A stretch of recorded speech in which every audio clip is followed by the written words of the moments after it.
Bonjour à tous et bienvenue sur Objectif Autonomie. Aujourd'hui, je vous invite à me suivre pour la récolte et la transformation des cerises. L'idée, c'est de profiter de ces cerises durant la belle saison, mais également pendant l'hiver, et pour ce faire, je vais les transformer en confiture, le grand classique, en cerise à la goutte et en sirop. Hors caméra, j'avais également fait du jus de cerise, des sorbets, des cerises au sirop. D'ailleurs, ces cerises au sirop qu'on utilise dans la pâtisserie, comme par exemple dans le clafoutis, le flan cerise, etc. On commence tout d'abord par récolter les cerises. Et dans un souci de transparence, je vous partage les images que j'ai tournées l'année dernière de ma récolte de cerises. Je suis heureux de me dire que les heures passées à récolter et à être au fourneau m'ont permis de conserver des cerises jusqu'à aujourd'hui. Car cette année, ça a été catastrophique d'un point de vue des récoltes. Une gelée tardive est venue décimer toutes les fleurs de mes 2 cerisiers. D'ailleurs, de votre côté, avez-vous souffert des gelées ? N'hésitez pas à me le dire en commentaire, car votre avis m'intéresse. Bon, revenons à nos moutons. Au préalable, d'ailleurs, pensez à laver et stériliser vos bocaux. L'aparté étant faite, je procède au nettoyage et à la préparation des cerises à la goutte. Le procédé est assez simple finalement. Je coupe une partie de la queue pour en laisser à peu près 1 cm. Pour 500 g de fruits, je mets 100 g de sucre. Et puis pour plus de gourmandise, je mets de la vanille. Là pour le coup, j'en avais pas, alors j'ai mis du sucre vanillé, ça fera l'affaire. Bon, et pour finir, on recouvre d'alcool de fruits à 45. Ça paraît logique. Les cerises aigres conviennent parfaitement pour faire des cerises à la goutte, mais j'aime aussi le faire avec les cœurs qui apportent un peu plus de matière, un peu plus de rondeur. Une fois recouvert, je referme le couvercle et je laisse les bocaux pendant minimum 6 mois avant une première dégustation. Et il va sans dire que plus de temps vous laisserez infuser, plus de goût ça aura. Vous allez pouvoir du coup déguster pendant l'hiver vos cerises, boire ce fameux liquide qui est vraiment une tuerie. Vous allez pouvoir aussi l'utiliser dans la pâtisserie. Franchement, il faut le faire, c'est quelque chose qui vaut vraiment la peine. Bon, pour la suite des opérations, c'est-à-dire pour la confiture et le sirop, je procède à l'équeutage de toutes mes cerises car en fait, on n'en a pas besoin pour la suite des recettes.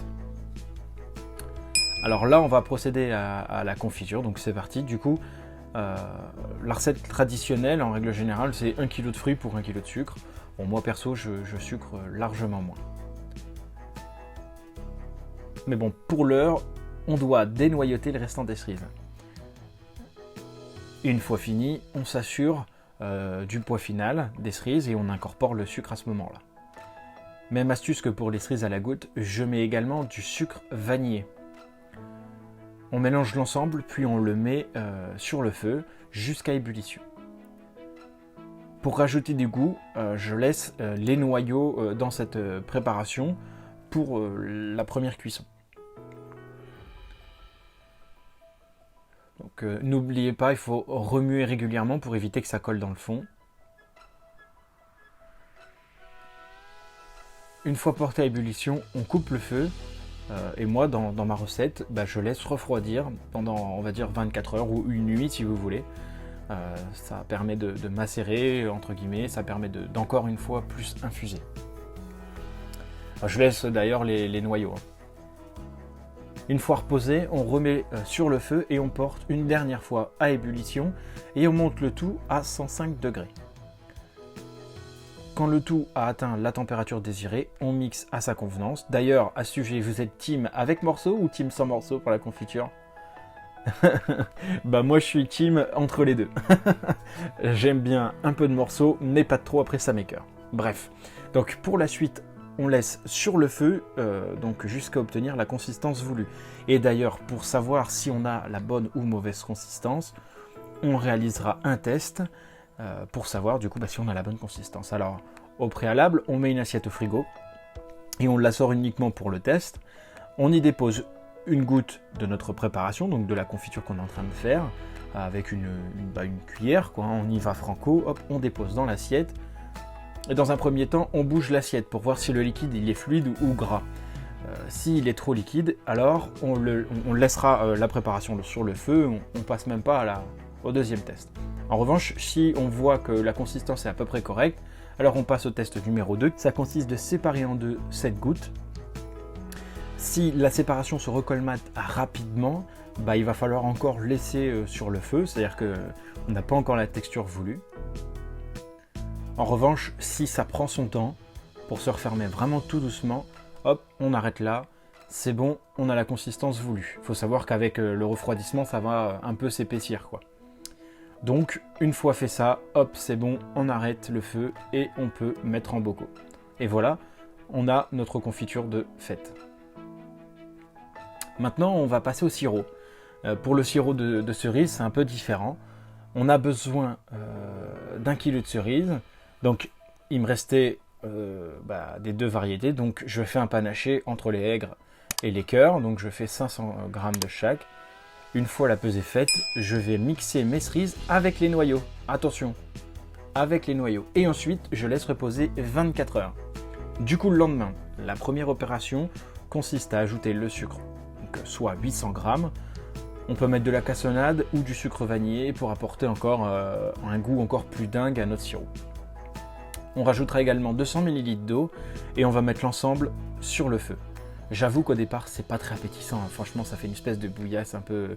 Ça rappelle un peu même du coup de la sauce tomate. Bref, c'est pas super top, mais par contre, ça sent super bon au bout de 24 heures. Ça dégage une odeur de cerise qui est folle. Vous le sentez pas, mais moi j'avais cette odeur-là. Je peux vous dire, franchement, c'est top. Bref, on porte l'ensemble à ébullition. Et une fois à ébullition, on va tamiser en plusieurs passes notre préparation.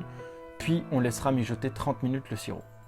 En somme, comme pour le sirop de menthe, d'ailleurs pour celles et ceux qui n'ont pas vu cette vidéo, donc c'était la vidéo de la semaine dernière, je vous invite à aller la voir. Et pour ceux, je vous mets en haut à droite un lien qui va vous guider directement vers cette vidéo. Donc une fois fini les 30 minutes, on peut mettre en bouteille. Donc les bouteilles qui bien entendu ont été au préalable nettoyées. Une fois que vous avez mis du coup votre préparation dans vos bouteilles, vous pouvez les stériliser. Donc pour le processus de stérilisation-pasteurisation, je vous laisse aller voir sur internet. Avec cette recette, vous obtiendrez plus ou moins 1,5 litre de sirop. Donc conservez cette bouteille au frais et à l'obscurité. Au frais dans une cave, voilà quoi. Pas forcément au frigo. En revanche, une fois que vous avez ouvert votre bouteille, consommez-la le plus rapidement possible et surtout, vous la laissez au frigo ce coup-ci. Parce que sinon, ça se conservera moins bien.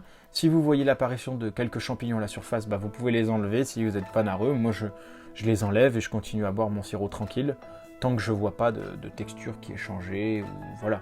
Il faut toujours faire attention à ce genre de choses. Bon voilà, on a fait le tour des préparations. Il y en existe plein. D'ailleurs, il existe plein de recettes, plein de trucs et plein d'astuces. Moi, je vous partage les miennes. Je vous dis, il y a encore plein de façons de stocker les cerises, par exemple au congèle, etc. Bref, moi, ça m'a fait plaisir de vous partager mon expérience, ma façon de faire. J'espère que ça vous a plu aussi. Alors, n'hésitez pas à commenter, liker, partager cette vidéo, ça pourra aider. Et puis, n'hésitez surtout pas à vous abonner parce que franchement, ça aide la chaîne. Et ça me fait plaisir. Donc voilà. Alors, on se retrouve la semaine prochaine pour une autre nouvelle vidéo. Et je vous dis à très vite sur Objectif Autonomie.